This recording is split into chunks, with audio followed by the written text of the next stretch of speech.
game Suning are trying to say, SofM, you have fun, you go into the jungle, you try to find your solos against Hacker, the rest of the team will back you up. That's kind of interesting. You always want to see some variety before you get into playoffs, and playing for the jungle is something that Suning has kind of lacked. Yeah, I'd love to see something like maybe an Orianna or something from Angel, just to be able to back up SofM and be kind of almost a supportive control mage in the mid lane. We'll see though, because could go for the AD carry role as well. Or, guess who doesn't have any bans towards him? Bin doesn't. And this guy likes to dominate the top lane. We already know his late opponent. Why not just get Bin a carry? True, and I really wanted to see that Camille. That is the most ban against Suning. Almost every team wants to take that away. But he is going to go for the Gnar. This is an interesting situation. Usually with the Renekton and Lillia matchups, it's very strong 6, but it can't really punish you before that. So we will see we will see Bin just going for the Gnar, which has been a really safe go-to pick for a lot of the LPL players. I think the jungle pool has really changed the priority of Gnar. It used to be that jungles weren't that strong ganking. We saw a lot of Olaf and Udyrs, and they didn't really gank that well post 6, but with the Hekrims and Lilias being higher priority these days, I feel like most of the Gnar quote-unquote counters don't actually do as well, because you can just gank them into the ground post 6. So Gnar has actually risen quite high in priority back into the first phase of draft. In the other terms, we're going to see eStar banning away Azir. I think this is mainly to do with lane priority. They're looking at this Kayn and they're thinking, well, if Bin isn't going to have lane prio against Renekton in the early game, then it definitely has to come from mid lane, and they're just going to make sure that they can't have good shoving champions here. Yeah, banning the Azir away from Angel is always a good bet, even if it's nothing to do with the composition. I think Angel is very happy to just lock in Azir no matter what, so really easy ban for them to go for there. It's going to be the Jinx taken away from Huanfeng. So those are the two kind of premier late game carries that we were talking about when we're setting up Suning's win conditions earlier on. So now Suning have to decide what they want to blind. You'd expect maybe the AD carry would be the pick here, and then you can go for the mid lane counter pick to see our last one, and it's going to be the Kaisa for Huanfeng. I like the Kaisa a little bit more. I think when you have something like a Kane, you definitely need to have good early game pieces. The thing about Kane jungle is that if you don't get an early aggressive point on the map early, then Kane comes in a little bit too late and you can fall very far behind. So I actually feel like Kaisa was the go-to pick above even the Jinx. They want something that can follow up on engages and have that just sort of burst potential before the pre-transformation Kane. So I do like this combo coming out from Suning in the bottom side. Meanwhile, eStar is going to answer with something that is super stock standard. Just going for the Xayah, which does usually have a better late game team fighting phase. And ooh, this is going to be interesting. Renekton could just be going into the potentially the mid lane here. As I say that, let's switch it back. I really enjoy the Aurelia versus Gnar matchup. That's one of the matchups that Aurelia has actually been able to consistently outperform Gnar in, but they're not going to go for it. Yeah, you got baited by the hover, my friend. It's going to be the Orianna for Irma in the end, and it will be the Renekton going up top for ZS. Now we just get to see what Angel will go for in that mid lane. He's got the counter pick onto the Orianna. The Kassadin is a bit of a classic for him. I don't know how well he's going to be able to do against Orianna during the laning phase, though. That would be a bit of a tough one. So perhaps go for something a little bit safer. Plenty of picks available. There really weren't that many mid lane bans. It's going to be the Zoe coming out for Angel. Yep. As we talked about, when you're going up with the Kane, you definitely want something that has more early oomph. I don't think he was going to go for a control mage, and probably wasn't going to go for another AD champion. So Zoe, pretty much the only one left, the premier sort of, I want to get things done early with the mage AP sort of pick coming in here. Yeah. No surprises. This is a really good team to follow up on SofM. As we were talking about, like, I think that's the biggest thing that Suning has been lacking this split, is that they typically have played a lot more for their lanes rather than for the jungle, and SofM's stats have taken a really massive hit. He's barely ahead at this point. He's like 1 CS ahead at 15 compared to where he used to be, where it was even at some seasons close to 20. So this time around, Suning just making sure they can follow up SofM, have him get a lead onto Hacker, and play through that solo kill potential that Kane has over the matchup. We'll see if Suning can set up SofM, and I'm mostly keeping my eye on Angel in that mid lane as well, because with this Zoe pickup, interestingly, this is the first game of Zoe Angel will be playing this year, which is kind of crazy. When you think back to last year, Zoe was his second most played champion, and with a almost 60% win rate as well. Like, you expect this guy to play a lot of Zoe. This year, hasn't touched it a single time. No, he hasn't touched it a single time. So Kind of a weird look from Angel this year. I'm excited to see a Zoe stepping onto the Rift again. Certainly a proficient Zoe player. I'm excited that we get to witness that one once more, but it's really early game onus on eStar here. They're the ones that are known to put their best foot forward. Keep your eyes on Hacker, because he loves to go for those first bloods as we head up to the Rift. In 41% of his games, Hacker is able to participate in that first blood kill, the highest in the LPL, and his favorite destination is that top lane into the Renekton. So we'll see if Bin can survive with this counter matchup with his Gnar. Yeah, that'll be the big decision maker. I have to say, I was alongside you there, Clement, when you were disappointed in the lack of Camille pick for Bin. But we do have to remember that famous comic that Nuggery drew during a pause in a game of the Renekton 0-3 Camille whack whack little paint image. So it's not a great matchup for Camille, it has to be said. So I can kind of understand Bin off to guard on that one. Yeah, definitely Renekton does get a bit of an early lead. He can use his Ruthless Predator to get through your shields. But let's take a look at the matchups more pertinent to this one. We are going to get a carry game out of Hacker, going for the Dark Harvest rather than the Phase Rush here.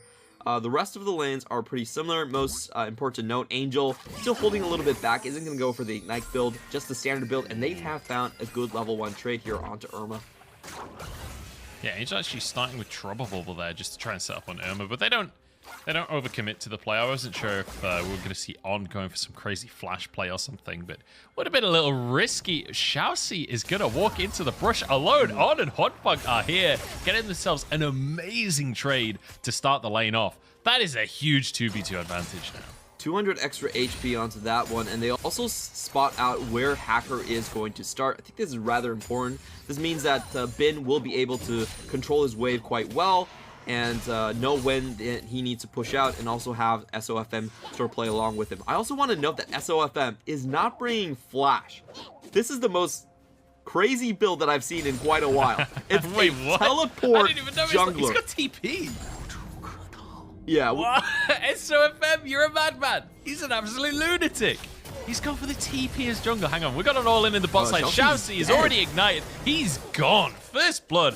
On and Huanfeng take the lane by storm. Yeah, that was a bit of a weird situation right there. ShiauC did manage to hit level 2, but he was all 200 HP behind, and On just targets him out. Huanfeng's going in for more. Oh my. Yeah, Rat, you need to respect this one. Although On is just taking hits and Huanfeng's not interested in the trade at all. Does not have heal, but On will be fine. Rat trying to 2v1 this one out, and well, Suninger just watching and taking auto so that he's going to win that one. Yeah, rather surprising to see the outcome there. Didn't expect that kill to come over so quickly, but it does. I do want to go back to the teleport jungle, though. The only other time we have seen this in competitive has been with the Karthus jungle, where you just actually use the TP to farm up pre-6. I remember that was still a thing back when Karthus was really, really powerful, and you could get a couple scuttles and double full clear, just hit level 6, you instantly power farm throughout the entire thing. However, with this build, my question is, where does he actually find the orbs, though? Against Hacker, you'd most likely expect the blue Assassin Kayn to come out, especially that has been the go-to for most competitive games, with the Prowler's Claw later on.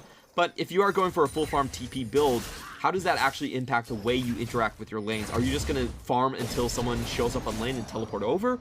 Or are you just going to use this to get better full clear? So we'll kind of find out this game. Definitely the first time we have seen this in the LPL.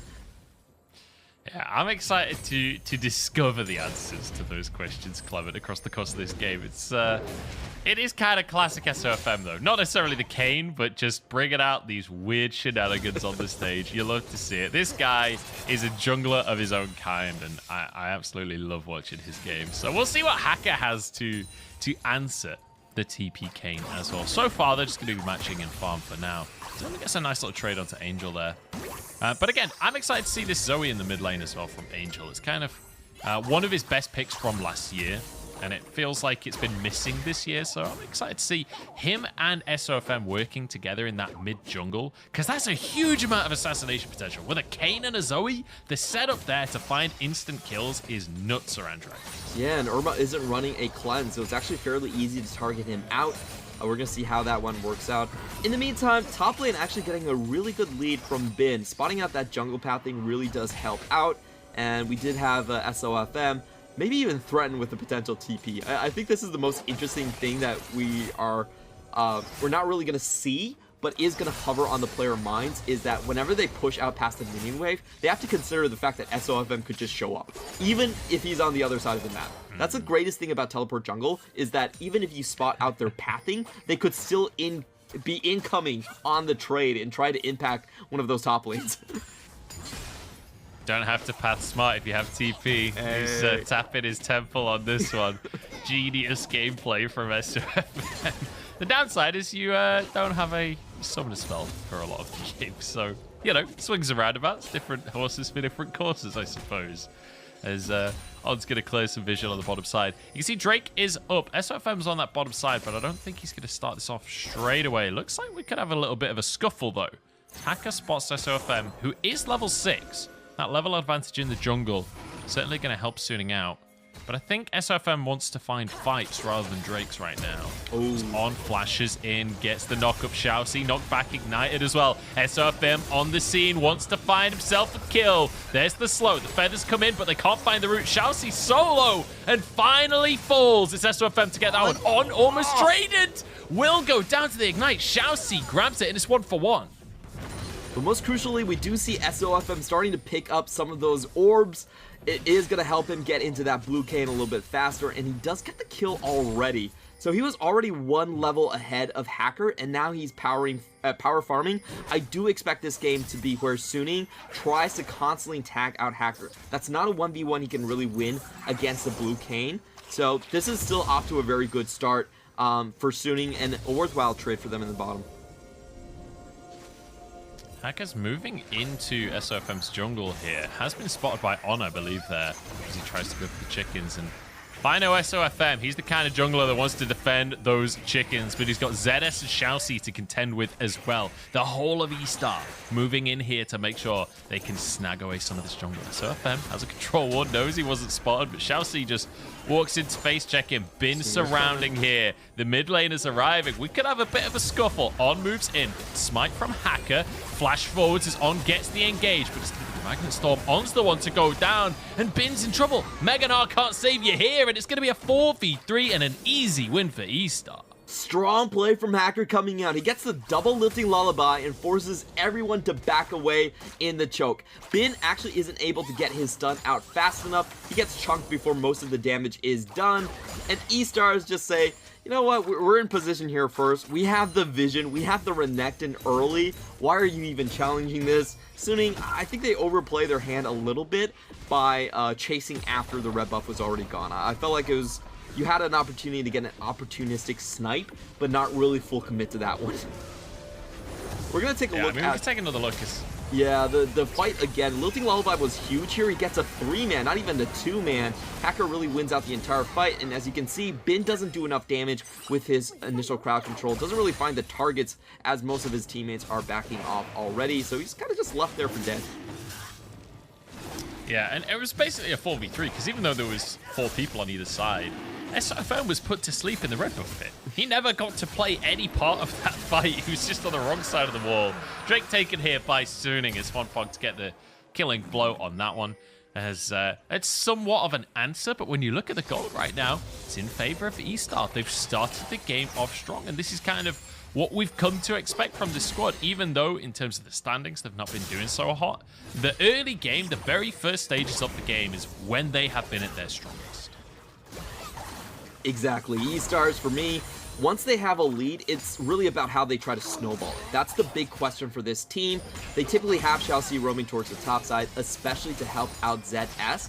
And now that we have ShiauC with a very sizable lead, I want to see if he can throw that impact and continuously harass. I do think the Herald play is definitely next on the board for them. They still have a very strong presence in this top lane matchup with the Renekton, and they can sort of pick their spots. They have ShiauC, that is most likely going to get his boots up a little bit faster. He's going to have more combat stats compared to the other support, more vision control just without all that gold. So he can pick his spots to really leave the lane and to make sure that you're not going to get a Gnar when you go into that Herald team fight. On the other hand, SofM and Suning and co, they're trying to control this Herald. They know that this next objective is usually where eStars goes with.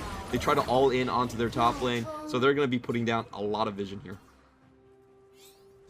Yeah, so Suning going to try and contest onto the Herald and stop eStar, enacting that game plan. And that's one thing that Suning have been relatively good at this split, actually, is trying to quash the enemy's win conditions in the early stages of the game. Flash forward from Hacker immediately, puts the sleep down onto Bin, does have flash available, but will not have access to Gnar. He's just wiped off the face of the planet right there. Herald available. What can we see on the bottom side from Suning, though? SofM already using that ulti. It's going to be a sleep coming through. The flash pulverized headbutt. Rat knocked back to the safety of his tower, though. On can't quite find the opportunity. Ignite available for Angel. Jumps in, pops it down. Rat will fall to this one. Angel grabbing the kill. This Huanfeng just pushes the way. Kind of interesting there that Rat didn't actually choose to use the Featherstorm. He definitely had that intact, but goes down because of the four-man dive into the bottom side. That's kind of the issue with most of eStar's play, is when they go for the top side, they leave their bottom wide open. And definitely in that situation, when Irma's getting pushed in, you do expect eStar's bottom lane to try and back away a little bit sooner. They get caught there, and they really need to trade into this top lane now. It's kind of a forced trade situation. Their bot lane's bleeding out. They will get this first tower for sure, though. Yeah, I mean, you called it. Grab the Herald, slam it topside. That's exactly what they've done, and ZS gets the first tower of the game. And with that, a 2,000 gold lead in favor of eStar right now. And this is the big issue for Suning that we're talking about moving towards playoffs. This is a real slow team. They always play very slow in the early game. It feels like that has been really exposed here by eStar to start the game off. But Angel roams up, Bin about to turn Mega, does manage to slam Hacker against the wall, stuns him up, and that should be a kill onto the baby Bambi right there. But ZS now put to sleep as well. He does not get to play League of Legends when Angel is on the server. Yeah, this is Angel's Zoe that we have been missing so far. Irma also gets intercepted by On when he's trying to move up to that top lane, so absolutely nothing he can do there. And I just want to mention that Angel, this split, he has played for aggressive early game picks, but his go-to has been the Twisted Fate. He really hasn't played the Zoe whatsoever. And, you know, we are seeing him try to get up another champion that is feasible here as the 2v2 happens. Yeah, all in from Huanfeng, gets the kill there. ShiauC backing away, flashes out to safety. That trouble bubble was a little close. Angel with the flash doesn't quite hit the paddle star though. And now ZS onto Huanfeng with the TP to follow from Bin means that ZS has nowhere to go. 1v5, he is down a creek and he has absolutely no paddles. It's going to be another kill going the way of Suning. And just as we're praising the eStar early game, it all falls apart. That was so cheeky from SofM. I don't even blame Rat on that one. He thought he was safe. He had the 1v1. He's been pushing this lane for a long time. And then the Kane teleports behind him. Like, when do you ever consider that a particular factor of the game whatsoever? SofM gets the wraparound, the rest of the team follows up, and ZS really should not have burned that teleport. So, Suning out 1k closer to their opponent. Yeah, I'll tell you when you have to consider that. When you're playing against SofM, the jungle TP plays, paying dividends. He's 1-0-3. As he gets towards his form. And also, look at his items. He's got Umbral Glaive first item. So we talked about Suning's vision control is already exceptional. We talked about specifically SofM in terms of ward placed is one of the highest in the league. You can see why with that kind of prioritization on the Kayn. Yeah, that's kind of insane. We're going to see the TP once more. He comes in, gets the extra movement speed, and this just feels bad for eStar's bot lane. They were in a 2v1 situation, and then a very fed jungler comes out of nowhere to change it for them. I don't think that they really expected that play. ZS actually comes in fairly late trying to trade one back onto Huanfeng. If he did get it here, it actually would have been worthwhile because Huanfeng is currently has 3 kills on him, so it would be a worthwhile shutdown. But unfortunately, he still doesn't find the kill here, and he goes down, while Suning will take the Drake. So 2 Drakes and only 600 or 500 now gold behind their opponents. Also, look at Angel's inventory. He's finished that Everfrost. This Zoe has insane amounts of lockdown potential. If Angel ever finds a bubble onto someone, they don't get to ever move again. Hanging on, could be in trouble here. ShiauC engages, but he's denied by on headbutt back into the rest of the fight, but that's going to be the ultis coming on out. Hacker puts them both to sleep. TP's being followed in as well, but on survives for now, and Hacker's in trouble himself. SofM's going in 1v4 right now. He's absolutely insane, and he manages to get a kill. What a madman. That probably still wasn't worth it for him, but it was damn cool to see him go in like that one and just make sure that his team claws something back. And it's going to give a lot of room for Angel to maneuver as well. Not only did SofM get the kill, he also put a lot of hurt onto guys like Irma and Rat. So that just means Angel gets to play PvE with Bin in this mid lane for a while longer. Yeah, really great stuff. And honestly, this game is just hilarious so far. This is everything I wanted out of this series, because you know what? We're getting some silliness in terms of the picks, in terms of these crazy early game fights. But also, it feels like both teams have shown up to play today. We're seeing fighting for dignity in these fights, right? Like, neither team is going to let a single thing get away from them. And I mean, SofM pulling out a 1v4. I don't think he actually wanted to. I think he was stuck in the ult. And then the whole group of eStar just like moved away from Sunny. It's like, oh no. He's in that classic Kane situation where he's got a little too deep. I'm pretty sure he knew what he was doing, and he did not plan to come out of that alive. I'm pretty sure that he just wanted to send a message over.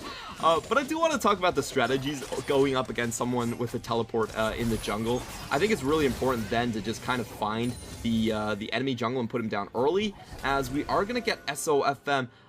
Interesting enough, I actually think he went for the, is that the red Kayn? The color scheme on this skin is a little bit different, and I'm not too familiar with that color scheme, actually. We're gonna have to see after.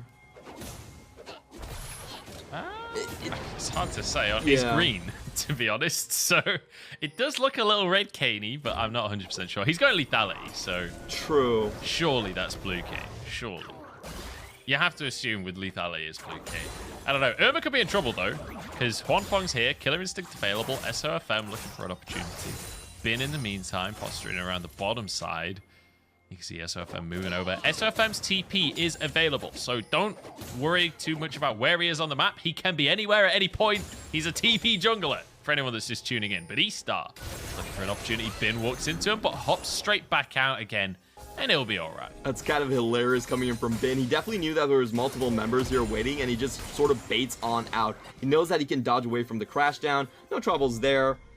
And just looking at this, it does actually look like the... This is still going. Yeah. All right, finds the knock of it. It is blue Kayn after all. Has the ultimate available as Bin slams them all home. That's red. And actually, it's going to be traded. eStar doing okay on this one. And it's going to be ShiauC in trouble. Actually, you're right. Yeah, that is red. Yeah, with the knock-up. He does have the knock-up on Blade's reach. So we are going to get the first red Kayn. It is lethality, but it is red Kayn. That skin is always a little bit confusing. Like, it looks really green, and it kind of like throws off the color scheme. But I don't know. It feels a lot like SofM to go for the tanky build rather than go for the build that everyone else is doing. Yeah.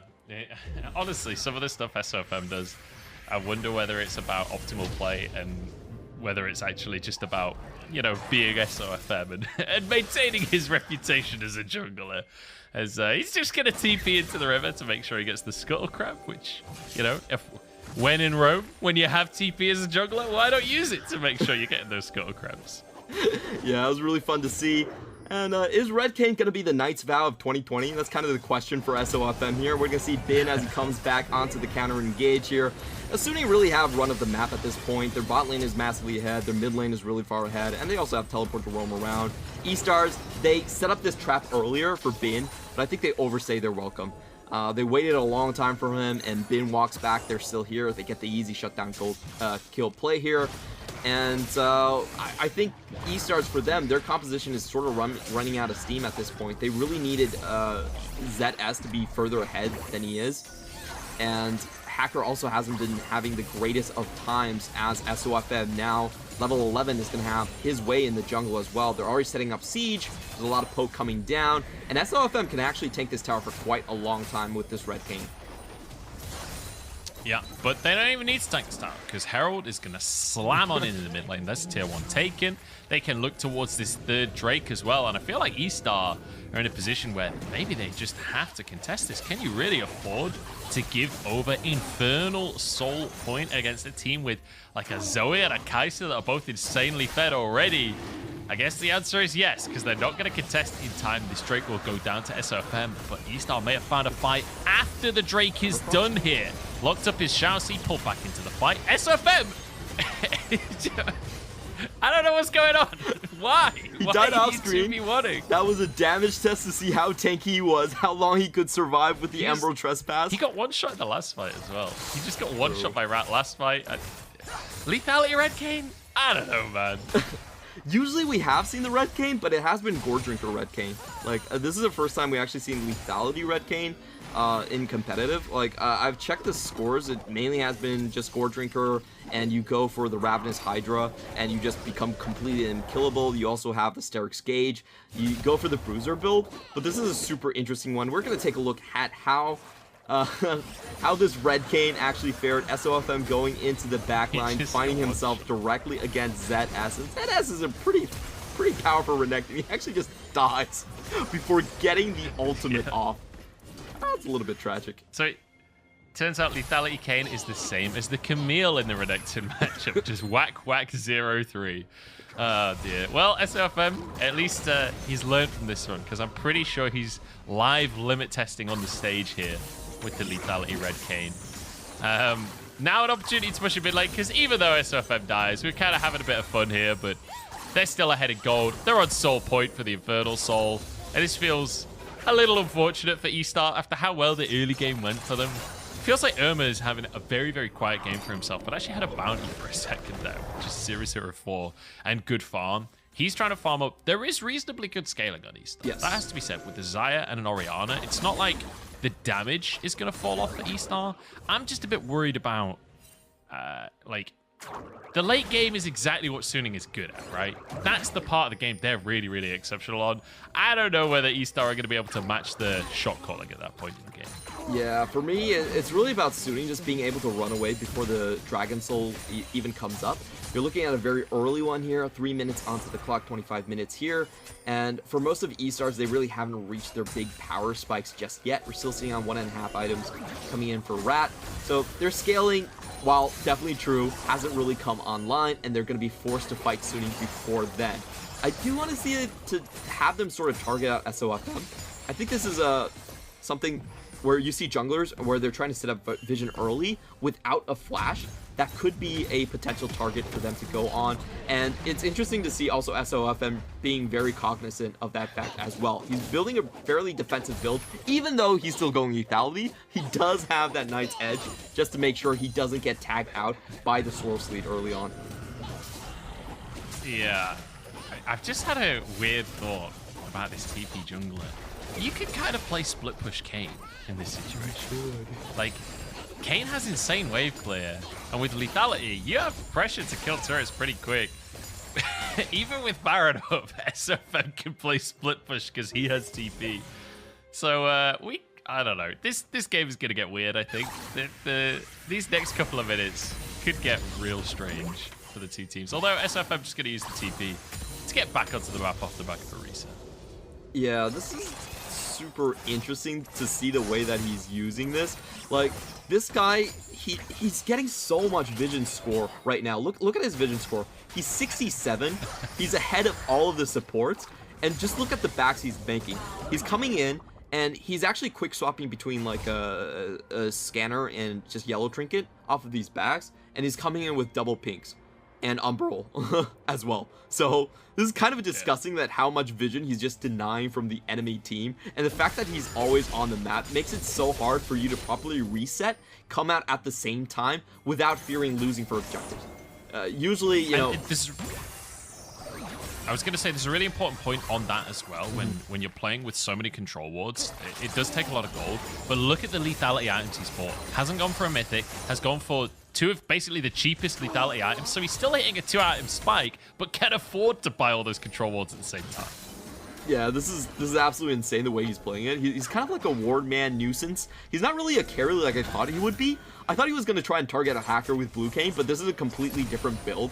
This is this is kind of his, you know, he's going back to his Knight's Vow Lee Sin days where he's able to stay alive forever, skip the Black Cleaver, and just constantly ward hop around the map, clearing things. Super fun to watch.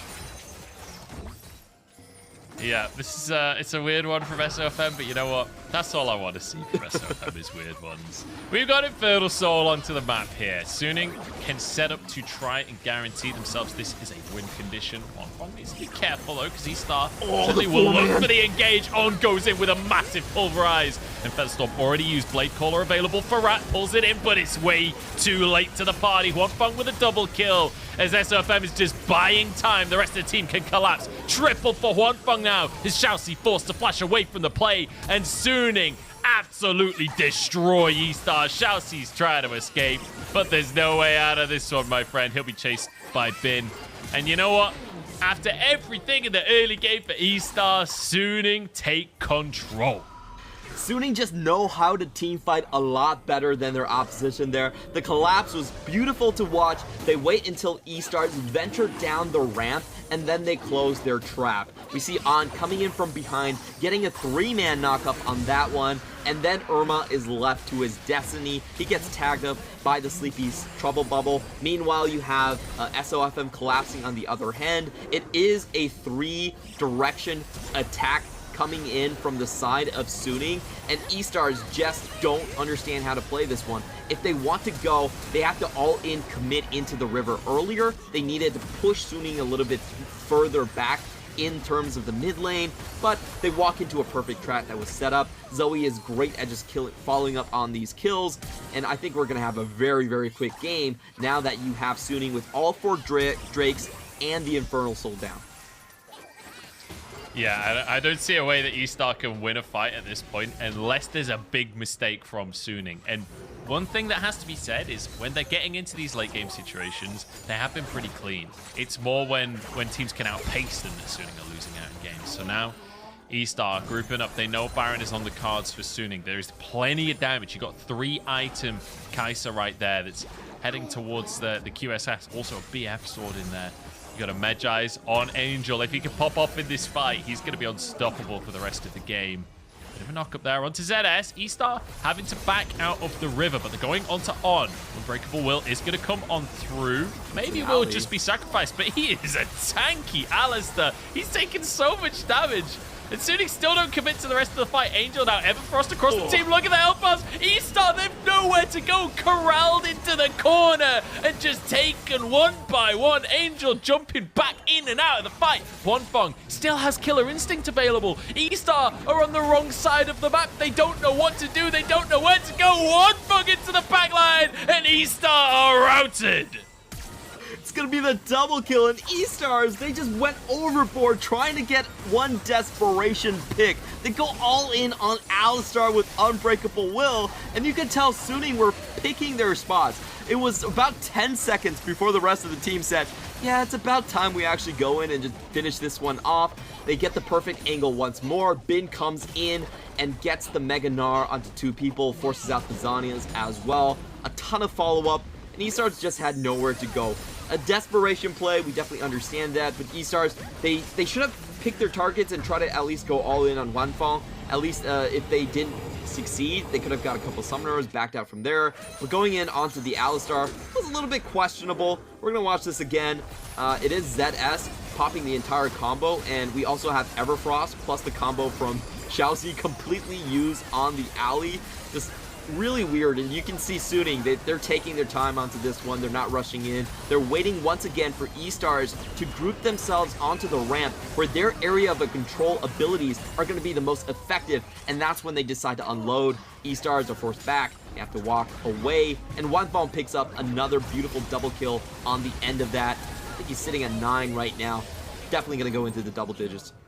Already there, actually. Yeah, he's on 11:04. Huanfeng is having the time of his life, and that's what one of the things about this composition that we never really talked about is the amount of distractions that Suning have. With this Kane dipping in and out of the back of the fight, with On being able to just jump in on everyone, Bin on the Gnar as well. There's so much for eStar to deal with. The Angel and Huanfeng, they can just step to the side and wait for the perfect moment to jump in and finish off the fight. Now the siege of the base, though, is the mid inhib tower is taken down. That will be at least one inhib.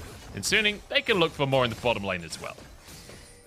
Super interesting composition from Suning, really. It's sort of like a triple dive composition, but with pieces with a little bit more mobility and aren't strictly bruisers. You have Zoe, you have the Kane, and you have Kaisa that are going in, and now On is the first one. Here we go. Massive all-in coming from Suning. That is going to be game. There's no way eStar can survive at this point. Rat gets onto the fountain alive at very least, but that's all he's going to get on the back of this one. Second inhib will fall for sure. Angel having to use his Sonya's here. On saves his mid laner's life, sacrifices himself, and the crying cat emoji from Angel. Oh, it's a heartbreaker, but you know what? It just doesn't matter. Suning are going to be able to finish this one out. Bin looking for a 1v1 with Rat right here. The boomerang finishes the kill. Suning just style all over eStar as they take themselves game one. Congratulations to Suning, their 5th consecutive win over their opponents.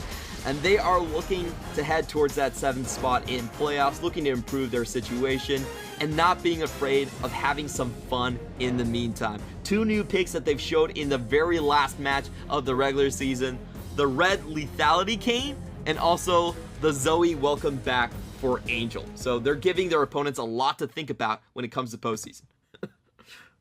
Yeah, I mean, how do you draft against this team when SofM brings out this kind of nonsense? Like, how are you meant to predict that that's what you're going to be up against today?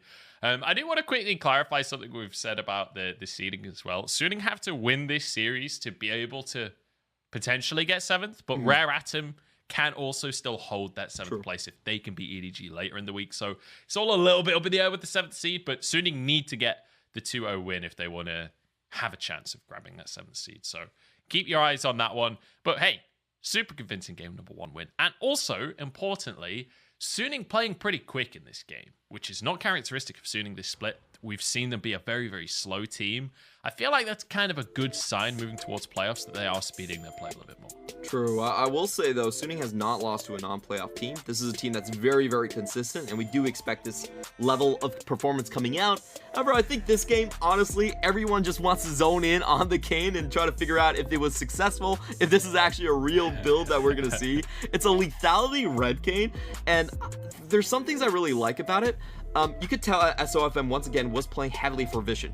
He was one of the first junglers that really all in onto Umbral Glaive, even when Warriors was available. So that's an item build where it's not gold efficient early on, but if you can sweep enough Vision, if you get it early enough, it does become a pretty good gold item. But at the same time, because he was sinking so much into actually just getting Vision done, he knew that he didn't have the full gold to go for a carry build. Instead, he tries to go for a tanky build. And so far, I like all of those moves. I actually think those moves are pretty smart in general. It's very difficult to catch Kane out. He can go behind you, set up teleport wards, and even teleport himself to the backline. So all that makes sense. I just don't think the survivability was still there. Like, I feel like even with the red Kane, it almost felt like he was still dying every single fight. So I kind of wonder if even if you're going for this sort of setup where you're going for low econ and heavy investment into Vision, I almost still feel like Blue Kane still has a little bit more threat. You're not going to survive anyway. I really don't get the red Kane at all. I'm just going to say it straight up. Like, I have no idea why you don't go Blue Kane here. I don't feel like the red Kane really... I guess you have the knock-up, right? But yeah. Did the knock-up really change the game in any significant way? Not particularly in my mind. I feel like the Blue Kane would have just been... would have made more sense with the lethality build, because then you could just threaten actual kills on the backline while going for this heavy Vision build. So, bit of a weird one, but you know what? Like, maybe I'm just a naysayer. This is SofM. He's the king of the jungle. Like, I don't want to question his infinite knowledge of different Kanes, I guess. We're gonna have Wendy. We're gonna go into a break if it's possible. Yeah. We'll see if we can get Wendy to ask about the Kane build. We're gonna jump into a break. We're gonna go to game number 2 in a couple of minutes' time. Don't go anywhere. We're back in